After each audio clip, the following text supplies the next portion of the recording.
Eh bien, bonjour à toutes et à tous. C'est un plaisir aujourd'hui de vous retrouver dans cet hôtel de région. Alors, j'ai vu que certains étaient déjà en train de prendre des photos. Pour cette remise de trophée, alors c'est l'édition 2021. Et oui, parce que vous le savez, les conditions sanitaires sont passées par là. On devait se réunir en décembre.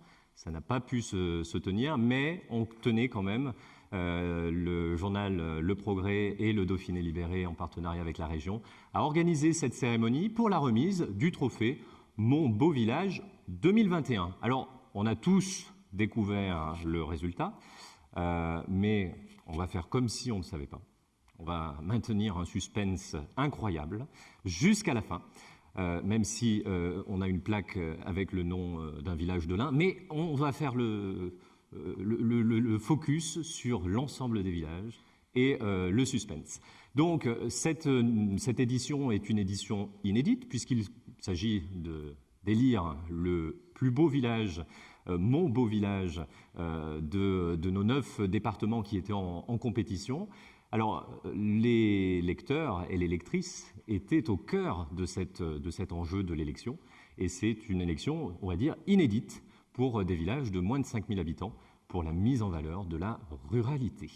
Alors, sans plus attendre, on ne va pas faire de longs discours, mais simplement, on va tout de suite lancer la cérémonie qui ne se veut absolument pas protocolaire.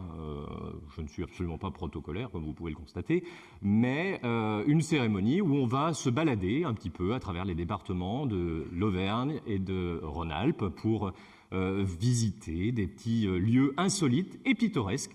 Et pour lancer cette cérémonie, j'appelle tout de suite Xavier Breton, qui est conseiller régional. Je vous demande de pouvoir l'applaudir.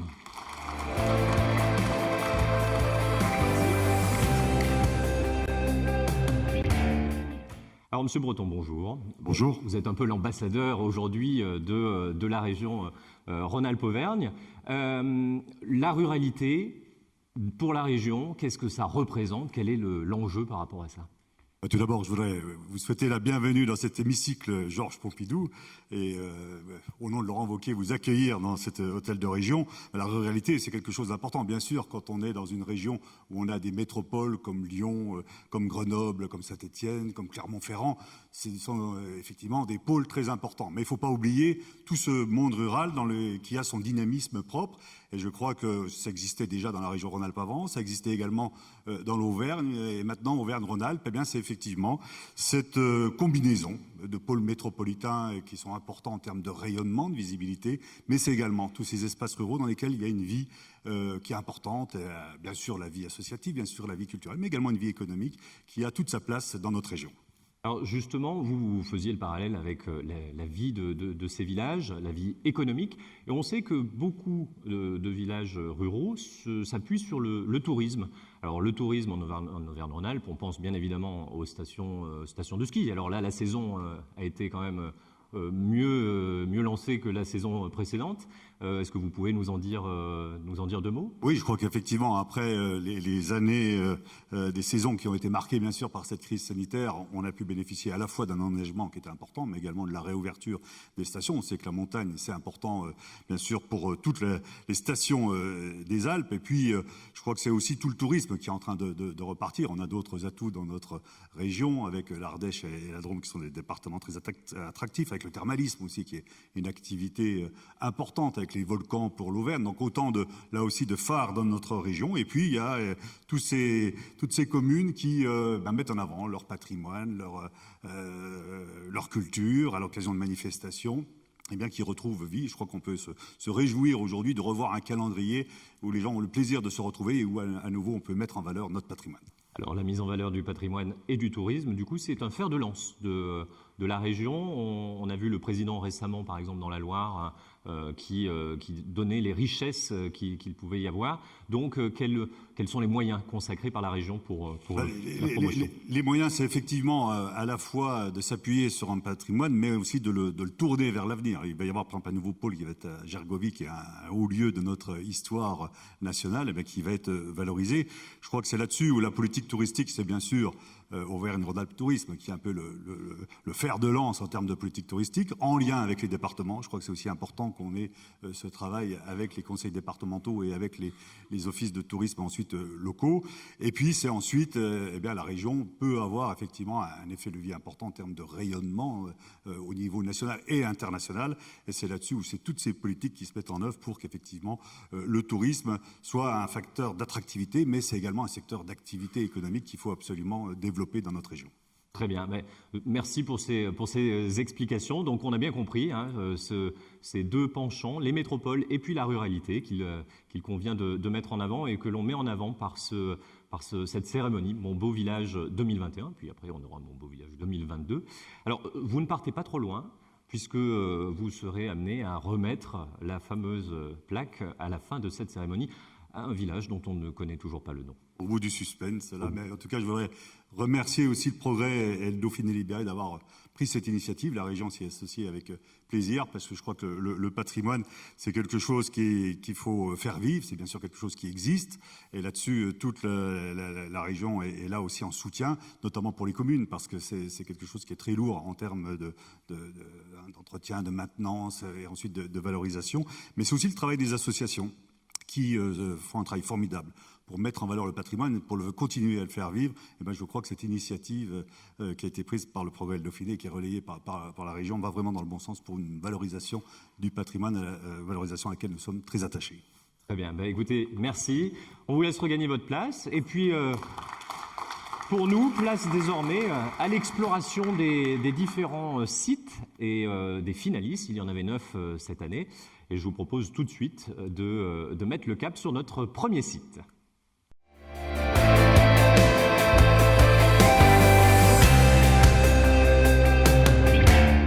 Alors, ce premier site, c'est le village de Balazuc, en Ardèche. Alors, on a posé la question à ses habitants de savoir comment on pourrait décrire ce village. Alors, voici ce qu'ils nous répondent. C'est un petit village qui est médiéval, qui est niché sur son promontoire rocheux, qui surplombe la rivière Ardèche. Alors déjà, on est déjà dans l'escapade, dans l'évasion.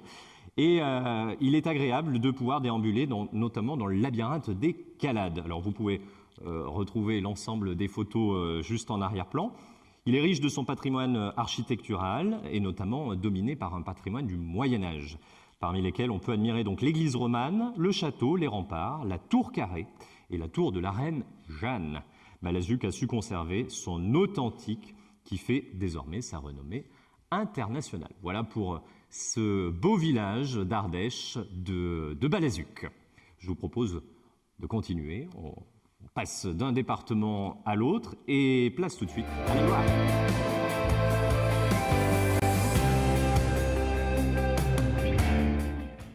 Alors dans la Loire, on a mis le cap cette fois-ci sur Charlieu. Même question, on a posé cette question à ses habitants et à ses représentants.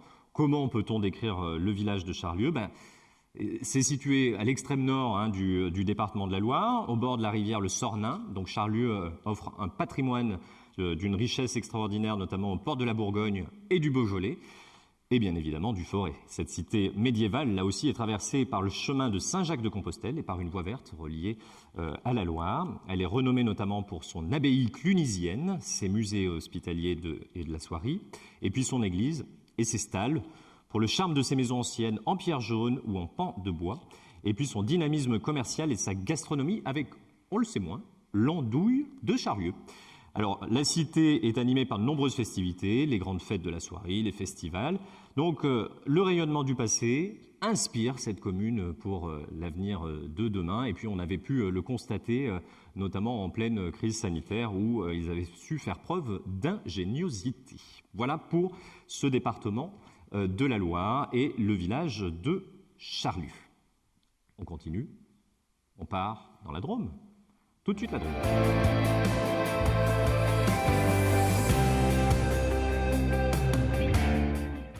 Alors dans la Drôme, c'est Grignan. Grignan qui était le finaliste de ce département, qui n'est pas un village ordinaire, une campagne merveilleuse, dit-on, du côté de Grignan. Des collines qui sont sans limite, mais qui ne sont pas des obstacles. On se sent bien, visiblement, à Grignan, et c'est un village avec des ruelles, des aménagements d'art contemporain, donnant une vibration toute particulière. Comme pas mal de villages de notre région, il est couronné par son château, qui est le navire amiral de la Haute-Provence, dominant un petit archipel de collines et de montagnes, se reflétant dans une mer de lavande. Voilà, ça y est, on est déjà parti en évasion à nouveau. Ce sont donc des habitants qui sont engagés, c'est ce qu'a rappelé tout à l'heure le conseiller régional, les habitants engagés pour faire vivre leur commune de moins de 5000 habitants, de nombreux bénévoles qui animent des associations et qui portent haut le flambeau de cette commune. Voilà pour la Drôme. Alors, vous le savez, cette édition est en partenariat avec la région en Alpes-Auvergne, mais c'est aussi l'union de nos deux journaux, Le Progrès et Le Dauphiné Libéré, de manière inédite, pour promouvoir ce patrimoine. Et on a souhaité laisser aussi la parole à ces représentants de médias locaux. Là, on sait que la presse quotidienne régionale a toute son importance dans la région Auvergne-Rhône-Alpes. Et pour ce faire, du coup, j'appelle Cyril Robert qui va nous parler du Dauphiné Libéré. Bonjour.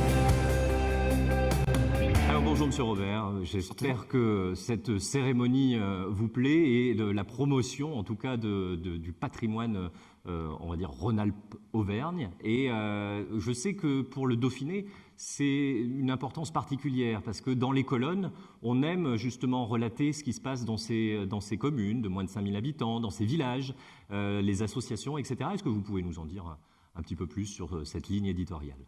Voilà, la zone du Dauphiné libéré est essentiellement une zone rurale. Sur les 8 départements que nous couvrons, nous avons 2200 communes. Et l'information, qu'elle soit traitée de façon digitale ou sur le print, elle émane de ces communes. On doit au quotidien relater ce qui se passe à l'intérieur de nos villes et de nos villages. Et bien sûr que la richesse de notre territoire est pour nous primordiale. D'accord. Alors justement, vous appuyez sur un réseau de correspondants qui mettent en valeur la ruralité, le tourisme, on en parlait tout à l'heure. Comment on fait pour traiter justement ces questions et pour essayer de le mettre en avant, en valeur ? Nous avons 1500 correspondants sur notre territoire qui nous alimentent en informations, qui relatent, comme je l'ai dit, de la vie de nos villages et de l'ensemble de nos communes. Et puis nous avons 260 journalistes qui sont là pour pouvoir faire la synthèse de l'ensemble des informations que nous font remonter les correspondants et de façon à pouvoir les prioriser et pouvoir relater ce qui se passe. Et puis dans les périodes que nous connaissons, de pouvoir aussi mettre en avant ce qui fonctionne dans nos communes, d'avoir un peu d'informations positives et arrêter d'avoir au sein des médias, et notamment au niveau du Dauphiné libéré, que ce soit au niveau du digital ou du print, d'avoir une information anxiogène, parce que dans nos territoires, dans nos communes, il y a des associations, ça a été dit, des entreprises qui se développent, et il est de notre responsabilité de parler aussi de ce qui fonctionne sur notre territoire. Très bien. Un petit résumé de cette année 2021, on ne va pas parler de l'année 2022, mais de l'année 2021 pour le Dauphiné libéré, des grandes actions qui ont été éventuellement entreprises et puis ces couvertures que vous disiez justement non anxiogènes. Alors, l'année 2021, elle a été encore compliquée, vous le savez, on l'a tous vécu au regard de la situation sanitaire. Il n'en reste pas moins que l'entreprise est restée mobilisée. On a pu soutenir en créant des événements, notamment sur le dernier quadrimestre, lorsque la situation nous le permettait. C'est une des richesses du Dauphiné libéré, comme le Progrès d'ailleurs, de pouvoir animer son territoire. Et c'est ce que nous avons voulu faire avec l'ensemble des acteurs économiques lorsque la situation nous l'a permis. Très bien. Un petit mot pour la fin, pour encourager les villages comme... Pour l'instant, on fait comme si on ne savait rien. Moi, j'ai hâte de découvrir qui est le vainqueur de cette année 2021. J'espère que ça sera une commune de la zone du Dauphiné libéré.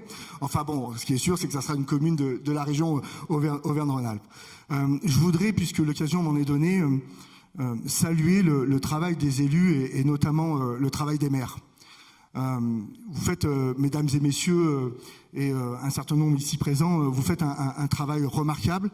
Et aujourd'hui, si on est réunis pour élire mon beau village de la région Auvergne-Rhône-Alpes, c'est parce que vous travaillez au quotidien dans vos communes, parce que vous entretenez le patrimoine de vos communes, notre patrimoine. Et moi, je salue ce travail. Et si vous permettez, je pense qu'on peut vous féliciter. Effectivement, on peut les applaudir, puisqu'ils sont le quotidien finalement, et puis les premiers interlocuteurs de tous les administrés pour faire vivre les communes. Parfois, c'est pas simple. On l'a vu. On sait combien c'est compliqué, de plus en plus compliqué. Donc, je pense que c'est normal et naturel aussi de mettre en avant tout ce travail qui est fait, et souvent au sacrifice de beaucoup de choses. Et voilà. Et donc l'union entre les deux journaux pour pouvoir mettre un coup de projecteur sur ces communes. Exactement. Merci, Monsieur Robert, pour votre intervention.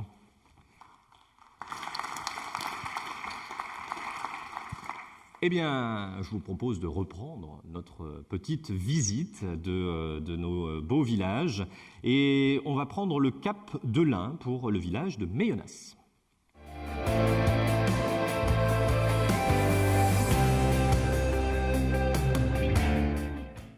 Alors, quand on a demandé aux habitants et aux maires de Méyonas de nous décrire son village, alors il nous a parlé immédiatement de la faïence, de son cœur médiéval, de son château savoyard, de son église aux fresques qui sont, dit-on, exceptionnelles, et ses maisons anciennes.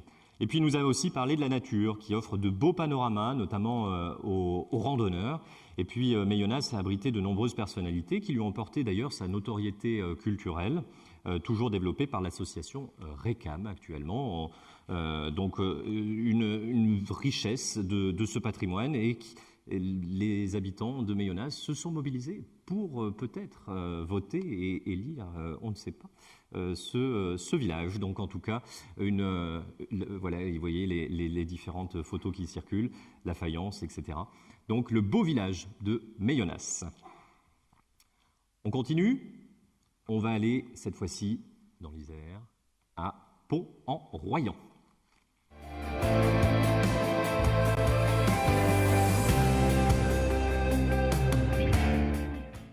Donc cap au sud, est, l'Isère, située à l'entrée donc des gorges de la Bourne, et puis c'est l'une des entrées du parc naturel régional du Vercors. Là aussi, promotion de la nature. Le village est reconnu comme l'un des bourgs les plus curieux en Dauphiné, grâce à ses maisons suspendues aux façades colorées qui dominent la Bourne, ses remparts, le pittoresque de ses ruelles, son pont. Voilà, on a vraiment des villages dans cette finale qui sont des villages de caractère, comme on pourrait dire. Alors la commune héberge la halle Jean Gattegno, qui compte un centre d'art ainsi qu'une médiathèque intercommunale. Le centre d'art de la halle présente d'ailleurs des expositions d'art actuelles. Et puis il y a le musée de l'eau qui propose d'explorer l'eau dans tous ses états. Un village remarquable. Poursuivons notre petit tour des beaux villages. Place désormais à la Haute-Loire.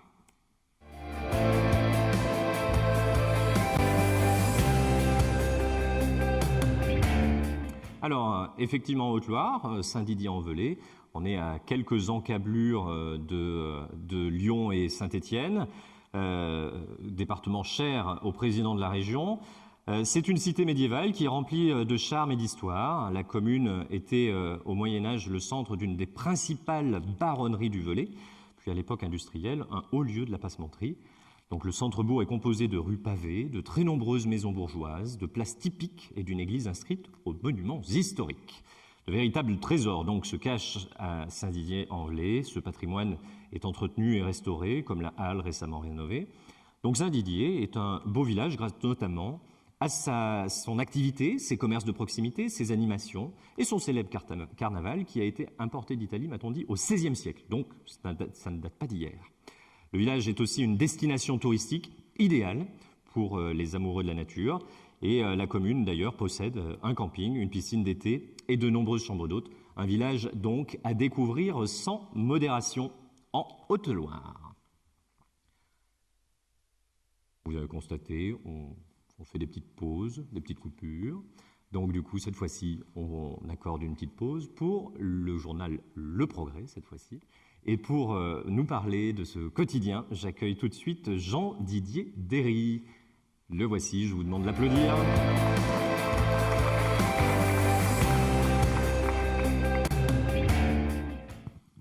Monsieur Derry, bonjour. Bonjour. Bon, alors voilà, on continue le déroulement. On voit passer 6 villages là jusqu'à présent. Il nous en reste encore 3 à découvrir.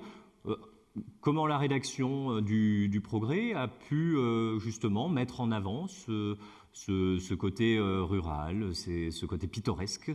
Comment ça s'est passé? Avant toute chose, comme nos confrères du Dauphiné, les villages, les communes, c'est l'ADN de nos journaux. C'est vraiment notre ADN. Le Progrès, c'est quand même 1300 correspondants dans chaque petite commune qui relaient dans nos colonnes toute l'actualité locale, associative, etc. Donc vraiment, pourquoi avec nos confrères du Dauphiné nous avons monté cette opération, c'est qu'il faut bien comprendre que c'est l'ADN de nos journaux, c'est l'ADN de nos lecteurs, et nous sommes le miroir de la vie de nos petits territoires. Et c'était pour nous extrêmement important. Et en voyant depuis tout à l'heure défiler les images, même si j'ai une grande angoisse concernant le résultat, et je pense que ça va faire de la peine à nos confrères du Dauphiné, mais enfin, moi, je ne veux pas spolier ce qui va se passer. Mais je m'aperçois qu'on a vraiment un patrimoine extraordinaire, et tous nos correspondants, tous nos journalistes, notre vraiment vocation, et j'insiste sur le terme ADN, notre vocation, c'est la mise en valeur de la vie des gens, la fierté du territoire, dans chaque commune, dans chaque territoire, de la Drôme, de l'Ardèche, de l'Ain, du Jura.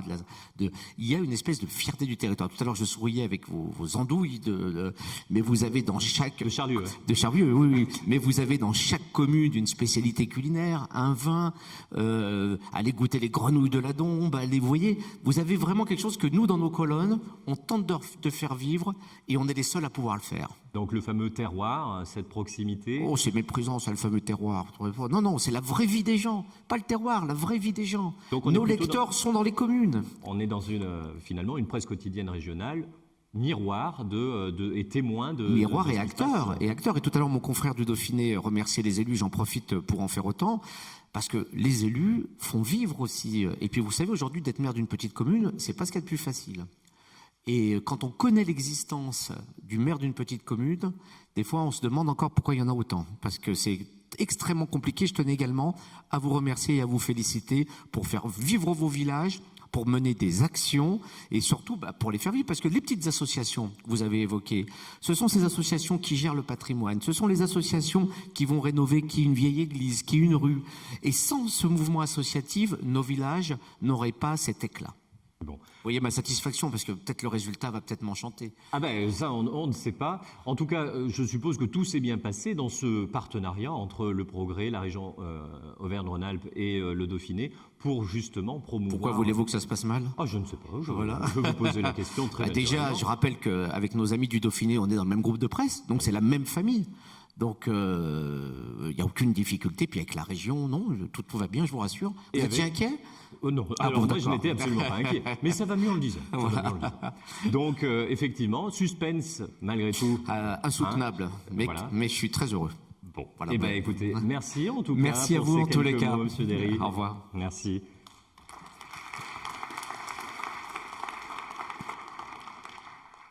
Alors, après la vision de ces 6 villages, il nous en reste encore 3, puisqu'il y avait 9 finalistes. Je vais me balader un petit peu parmi vous, parce que voilà, je suis toujours au centre-scène, au moins vous me verrez de près.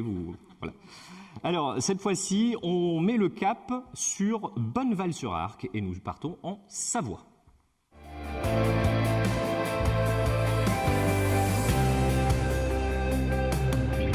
Je m'installe à côté de vous, vous voyez, je pose mes fiches. Alors effectivement, Bonneval-sur-Arc en Savoie, c'est la vallée de la Maurienne, puisque on est à 1800 mètres d'altitude. Alors le village de Bonneval-sur-Arc a su préserver donc son authenticité grâce aux efforts de ses habitants et à son maire historique, qui est Gilbert André, qui est le co-créateur du parc national de la Vanoise en 1963. Le village n'est pas un musée puisqu'il a une population qui est jeune et qui exerce une activité agricole dynamique et différents métiers de la montagne comme moniteur, commerçant, artisan. Bonneval-sur-Arc souhaite maintenir son développement en engageant notamment une démarche grand site. Et donc, comme le disait Monsieur Derry tout à l'heure, effectivement, on a des élus et des associations qui s'engagent pour leur commune et pour les faire vivre. Voilà pour la Savoie. Place désormais au Rhône avec la commune d'Ouin.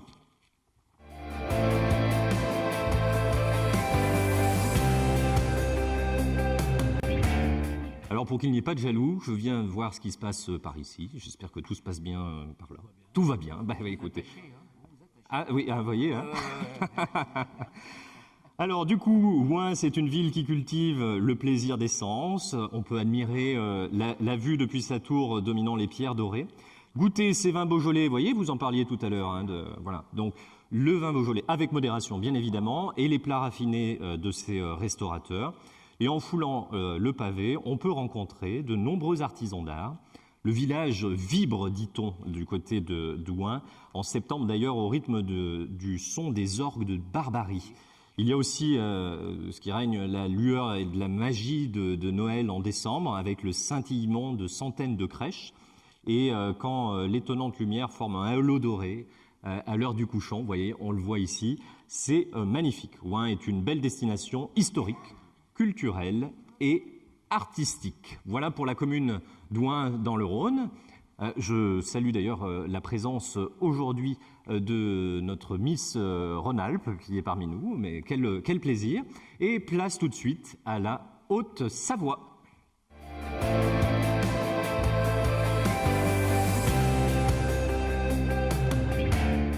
La Haute-Savoie, c'est le dernier village que l'on va visiter puisqu'on a mis le cap sur Samoins. C'est donc un bourg moderne à l'allure d'antan.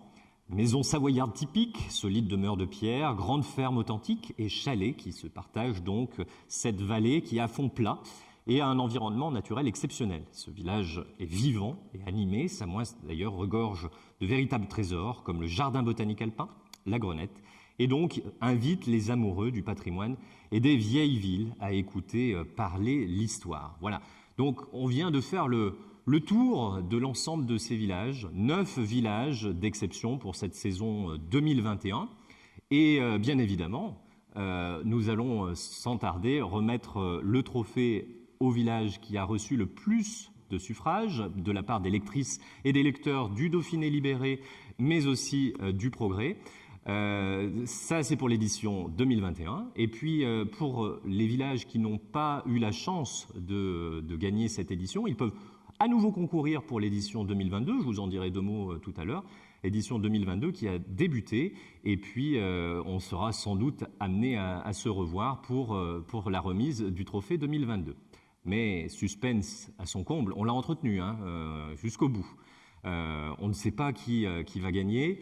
Je vais inviter à nouveau Xavier Breton à me rejoindre pour qu'on puisse, dans un roulement de tambour exceptionnel, décerner ce trophée.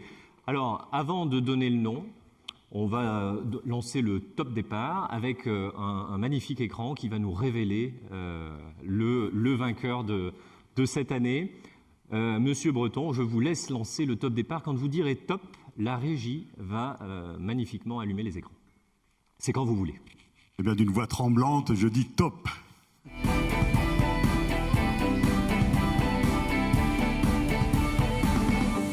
Ah ben c'est Méyonas, c'est Méyonas.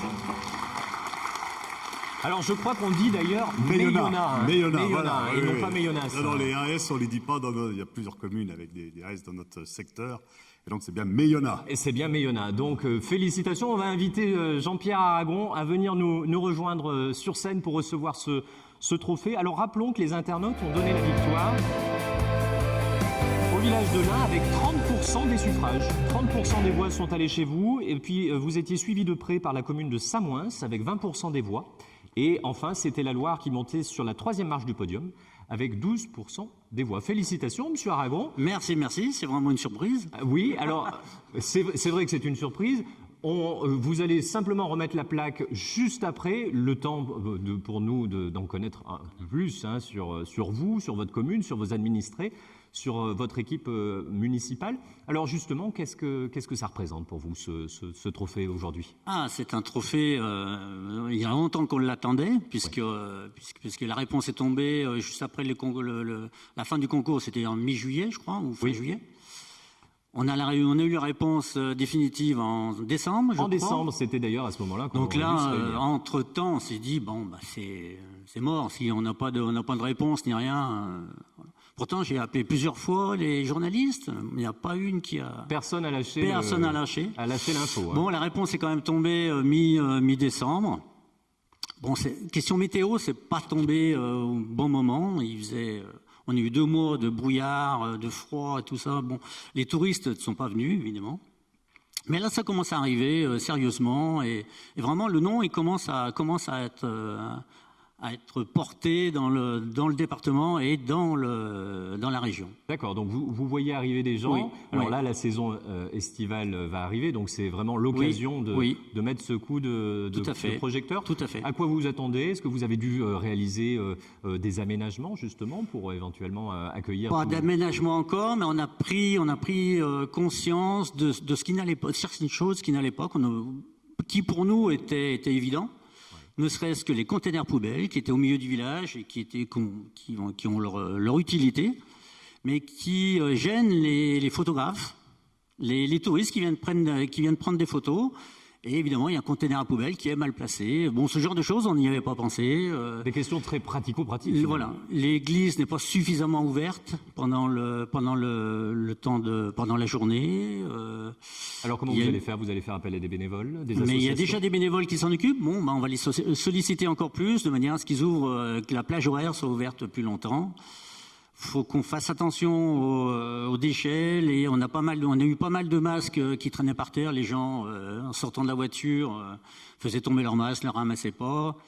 Et j'ai eu la remarque comme quoi, il y a quand même, pour le plus beau village de la région, il y a des masques qui traînent. C'est pas normal. Bon, D'accord. c'est vrai que c'est pas normal.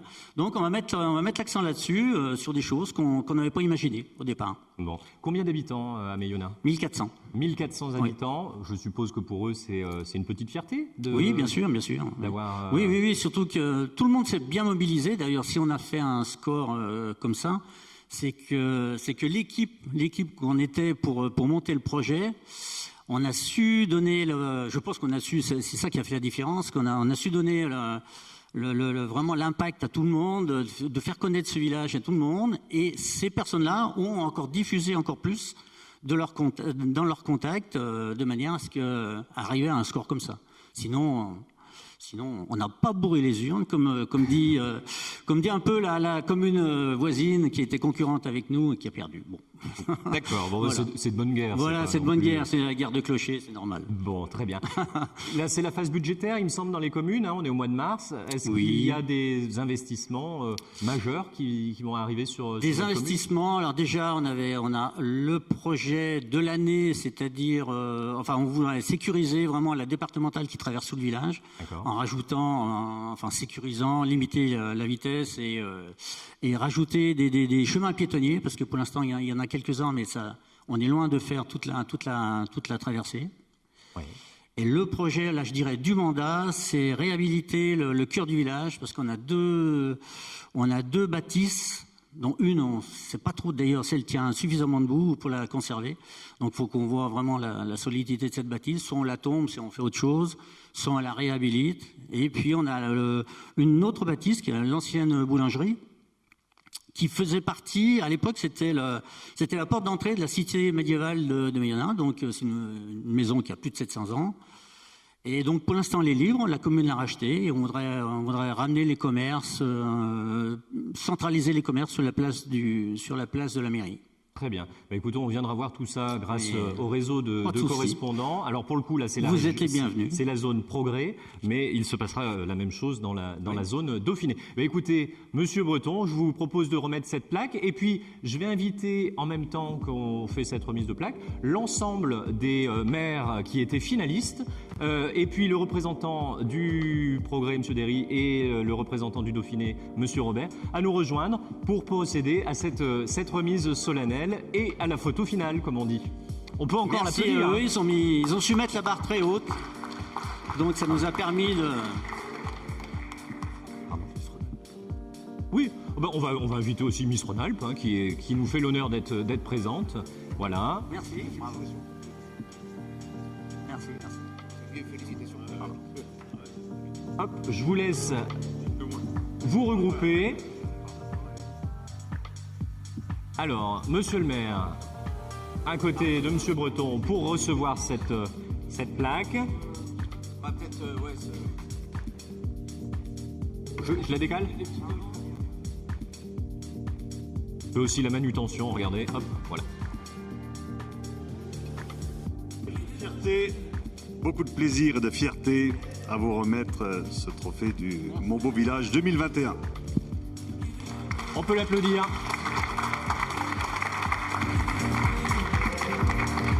Mon Beau Village 2021 qui ouvre la voie à Mon Beau Village 2022 puisque la nouvelle saison est lancée pour Mon Beau Village 2022.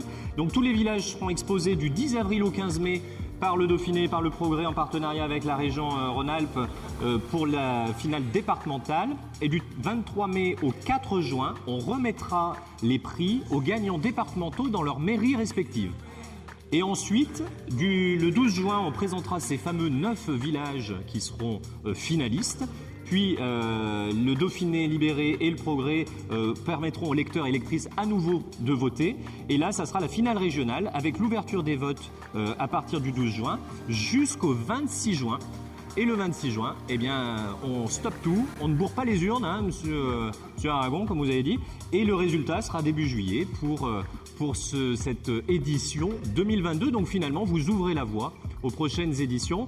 Alors, on va quand même remercier la région qui était présente, mais aussi le Progrès et le Dauphiné qui étaient en partenariat également, mais aussi tous les partenaires qui étaient locaux et départementaux, dont vous voyez le nom qui est affiché sur les écrans en haut et derrière l'ensemble de nos participants.